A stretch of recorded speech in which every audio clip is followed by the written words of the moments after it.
ಸೃಷ್ಟಿಯ ಅಲಿಖಿತ ನಿಯಮವಾದ ಕರ್ಮದ ಸಿದ್ಧಾಂತ ಮತ್ತು ನಮ್ಮನ್ನು ಕೀಳಾಗಿ ಕಾಣುವವರಿಗೆ ಕಾಲ ನೀಡುವ ಅಂತಿಮ ನ್ಯಾಯದ ಬಗ್ಗೆ ಈ ಅಮೂಲ್ಯ ಶ್ರೀಕೃಷ್ಣ ಸಂದೇಶವನ್ನು ಕೇಳೋಣ ಬನ್ನಿ.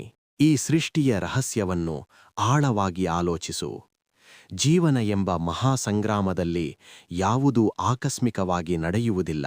ನೀನು ಇಂದು ಅನುಭವಿಸುತ್ತಿರುವ ಸುಖವಾಗಲಿ ಅಥವಾ ಪಡುತ್ತಿರುವ ಕಷ್ಟವಾಗಲಿ, ಪ್ರತಿಯೊಂದೂ ನಿನ್ನ ಕರ್ಮದ ಪ್ರತಿಫಲವೇ ಆಗಿದೆ. ಶ್ರೀಕೃಷ್ಣ ಪರಮಾತ್ಮ ಗೀತೆಯಲ್ಲಿ ಸಾರಿದಂತೆ, ಕರ್ಮದ ಮೇಲೆ ಮಾತ್ರ ನಿನ್ನ ಅಧಿಕಾರವಿದೆಯೇ ಹೊರತು ಅದರ ಫಲದ ಮೇಲಲ್ಲ. ಇಂದು ಯಾರಾದರೂ ನಿನ್ನನ್ನು ನೋಡಿ ಕೀಳಾಗಿ ನಗುತ್ತಿದ್ದರೆ ಅಥವಾ ತಮ್ಮ ಅಹಂಕಾರದಿಂದ ನಿನ್ನನ್ನು ತುಳಿಯಲು ಯತ್ನಿಸುತ್ತಿದ್ದರೆ, ಅವರು ದೇವರಿಗಿಂತ ದೊಡ್ಡವರಲ್ಲ ಎಂದು ತಿಳಿದುಕೋ. ಅವರು ಇಂದು ಎಸೆಯುವ ಪ್ರತಿಯೊಂದು ಅವಮಾನದ ಕಲ್ಲುಗಳು ನಾಳೆ ಅವರದೇ ಭವಿಷ್ಯದ ಹಾದಿಯಲ್ಲಿ ಮುಳ್ಳುಗಳಾಗಿ ಕಾಯುತ್ತಿರುತ್ತವೆ. ನಿನ್ನ ಏಳಿಗೆಯನ್ನು ಕಂಡು ಹೊಟ್ಟೆಕಿಚ್ಚು ಪಡುವವರು ವಾಸ್ತವದಲ್ಲಿ ನಿನ್ನ ಯೋಗಕ್ಷೇಮವನ್ನು ಬಯಸುವವರಿಗಿಂತ ಹೆಚ್ಚಾಗಿ ನಿನ್ನ ಮೇಲೆ ನಿಗಾ ಇಟ್ಟಿರುತ್ತಾರೆ.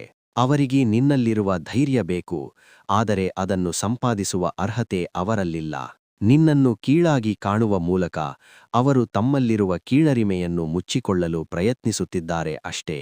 ಆದರೆ ನೆನಪಿಡು, ಪಾತ್ರೆಯಲ್ಲಿ ಏನಿದೆಯೋ ಅದೇ ಹೊರಗೆ ಬರಲು ಸಾಧ್ಯ. ಅವರ ಮನಸ್ಸಿನಲ್ಲಿ ದ್ವೇಷವಿರುವಾಗ ಅವರಿಂದ ಪ್ರೀತಿಯನ್ನು ನಿರೀಕ್ಷಿಸುವುದು ನಿನ್ನ ತಪ್ಪು. ಅವರ ಕರ್ಮ ಅವರನ್ನು ಒಳಗೊಳಗೆ ದಹಿಸುತ್ತಿದೆ. ನೀನು ಕೇವಲ ಶಾಂತವಾಗಿ ಅದಕ್ಕೆ ಸಾಕ್ಷಿಯಾಗು. ಒಬ್ಬ ವ್ಯಕ್ತಿ ನಿನಗೆ ಅವಮಾನ ಮಾಡಿದಾಗ ನೀನು ತಿರುಗಿ ಅವಮಾನಿಸಿದರೆ ಅವನಿಗೂ ನಿನಗೂ ವ್ಯತ್ಯಾಸವೇ ಉಳಿಯುವುದಿಲ್ಲ. ಕೆಸರಿನ ಮೇಲೆ ಕಲ್ಲೆಸೆದರೆ ಅದು ನಿನ್ನ ಮೈ ಮೇಲೆಯೇ ಹಾರುತ್ತದೆ. ಅಂತಹ ಸಂದರ್ಭದಲ್ಲಿ ಸಜ್ಜನನಾದವನು ಮೌನವನ್ನೇ ಆಭರಣವನ್ನಾಗಿ ಮಾಡಿಕೊಳ್ಳಬೇಕು. ನಿನ್ನ ಮೌನವು ಎದುರಾಳಿಯ ಅಹಂಕಾರಕ್ಕೆ ನೀಡುವ ಅತಿದೊಡ್ಡ ಚಾಟಿಯೇಟು.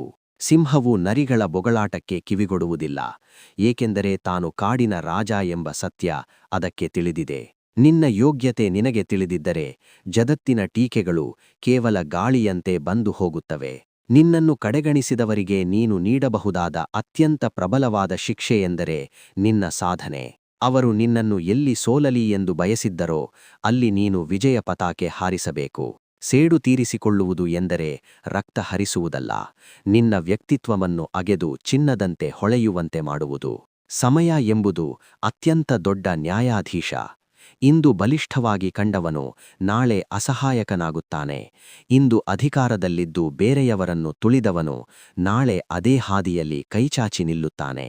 ಕಾಲವು ಯಾರಿಗೂ ಸಾಲವನ್ನು ಇಟ್ಟುಕೊಳ್ಳುವುದಿಲ್ಲ, ಲೆಕ್ಕ ಚುಕ್ತಾ ಮಾಡಿಯೇ ಮಾಡುತ್ತದೆ. ಕೊನೆದಾಗಿ ನೆನಪಿಡು, ನಿನ್ನ ಜೀವನದ ರಥಕ್ಕೆ ನೀನೇ ಸಾರಥಿ. ನಿನ್ನಲ್ಲಿ ಪರಮಾತ್ಮನ ಮೇಲಿನ ನಂಬಿಕೆ ಮತ್ತು ಆತ್ಮವಿಶ್ವಾಸವಿದ್ದರೆ ಎದುರಿಗೆ ಎಂತಹ ಸೈನ್ಯವಿದ್ದರೂ ನೀನು ಗೆಲ್ಲುವುದು ಖಚಿತ. ಸೂರ್ಯನ ಪ್ರಖರತೆಗೆ ಮೋಡಗಳು ಅಡ್ಡಬರಬಹುದು, ಆದರೆ ಸೂರ್ಯನನ್ನು ಅಳಿಸಲು ಸಾಧ್ಯವಿಲ್ಲ. ನೀನು ಸೂರ್ಯನಂತೆ ಪ್ರಕಾಶಿಸು. ಜಗತ್ತು ನಿನ್ನ ಮುಂದೆ ತಲೆಬಾಗುವ ದಿನ ಖಂಡಿತ ಬಂದೇ ಬರುತ್ತದೆ. ಜಯತು ಕರ್ಮ, ಜಯತು ಕೃಷ್ಣ.